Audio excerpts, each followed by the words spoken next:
Hey guys, it's John here coming to you with Assorted Toys Charmed review. Here I have for you today Piper Halliwell, Phoebe Halliwell and Paige Matthews. So let's jump right in and have a closer look at the power of 3.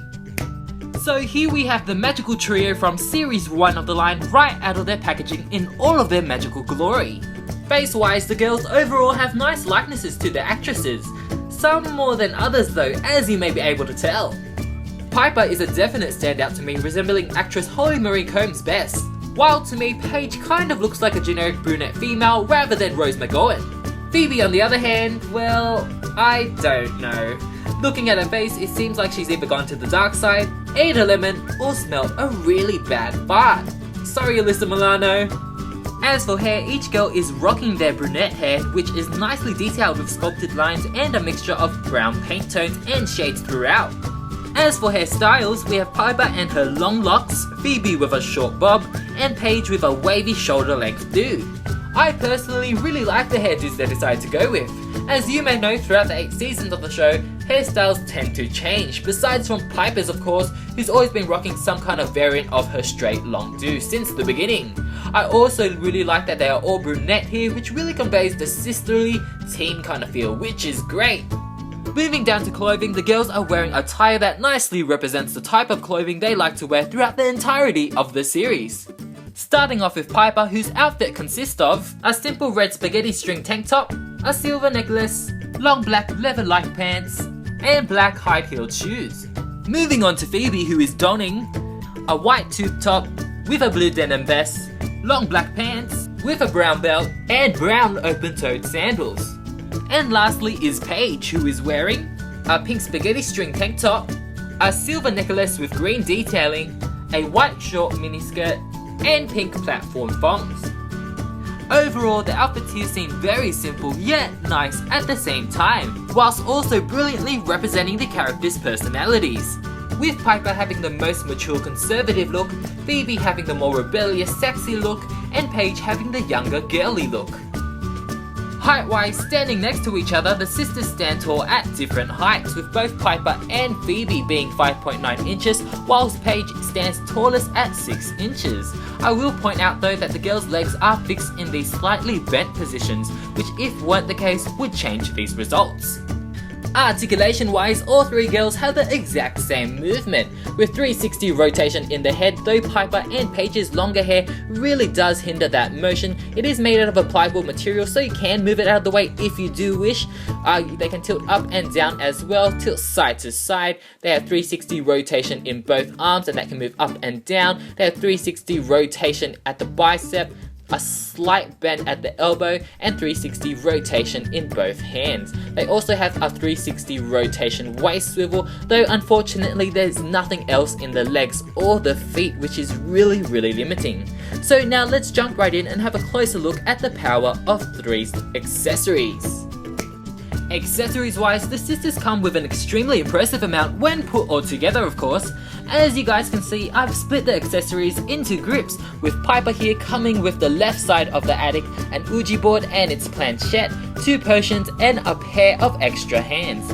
Phoebe in the middle here comes with the middle of the attic, the Book of Shadows itself and its stand, and also a pair of extra hands.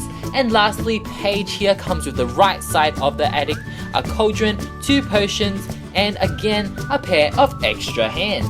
Having a closer look at these accessories, starting off with hands, from which each girl comes with one in her pack, and as you guys can see, they're just simple open fingered hands, every single one of them with a peg at the end so you can connect it to the girl's arms. I'm guessing the only nail polish color that they have in the Halliwell house is red, since everyone is wearing red nail polish.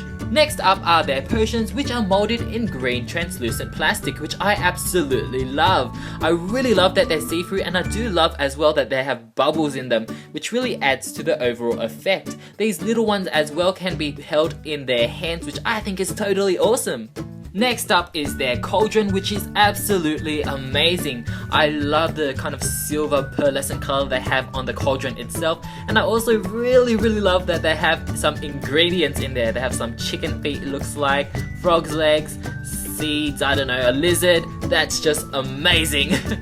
Moving on, we have the Ouija board and the planchettes. I think that's how you pronounce it, but these are actually really cool accessories. We have all of the little designs on the original Ouija board on here. It kind of is shaped like Australia, which is really funny, but that's how it was in the show as well. And we have this little indicator thingamabob. It's called a planchette, I think, and you move that around. I like that it's like freestanding, so you can like actually move it around on the board if you wish. I think this is just overall really cool. Next up is the book stand, which is usually placed in the middle of the attic in the show. I think this overall accessory is really nicely detailed, as you guys can see with the little bolts at the back. It has a nice paint job as well, with the silver metallic pearlescent paint job on the stand itself, and this top part kind of being a light brown.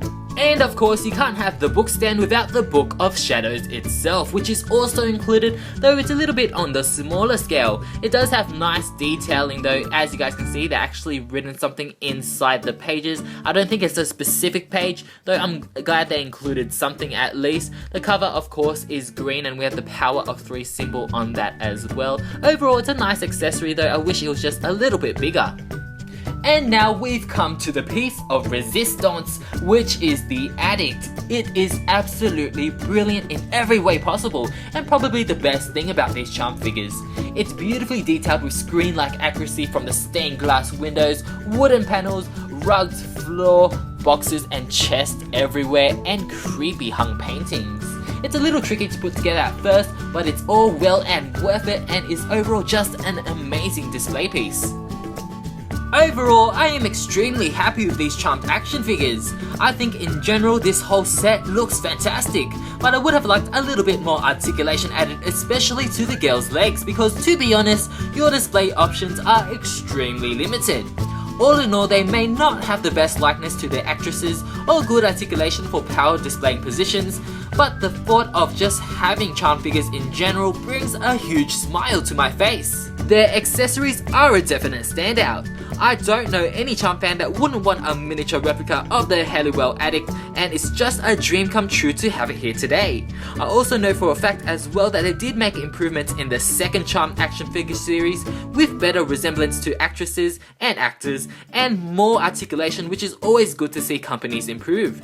Though I still decided to choose this first series since it's the classic Charmed setup, rather than being based on one particular episode like Series 2 did. I highly recommend these Sorta Toys Charmed action figures for any Piper, Phoebe, Paige, Charmed, or 90s TV enthusiasts in general, and until next time, I will see you guys soon. Bye!